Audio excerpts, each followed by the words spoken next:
Երբ արդեն Հռոմի ներքաղաքական պայքարը գալիս է ինչ-որ մի եզրահանգման, մասնավորապես ձևավորվում է Քրիստոսից առաջ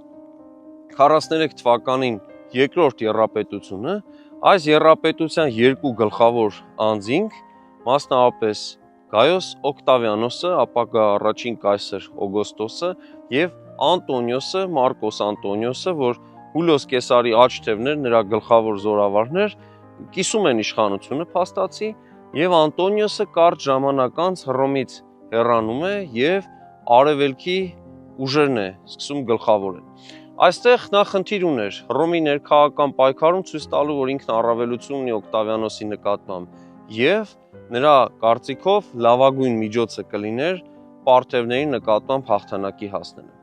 Նա գալիս է նորից ասորիկ եւ այստեղ բանակցություններ են սկսվում, հայոց թագավոր Արտավազդին առաջարկում է մասնակցել արդեն պարթևների դեմ գործողություններին, հաշվի առնելով նրա եւ պարթևների նոր թագավորի միջև լարված հարաբերությունները,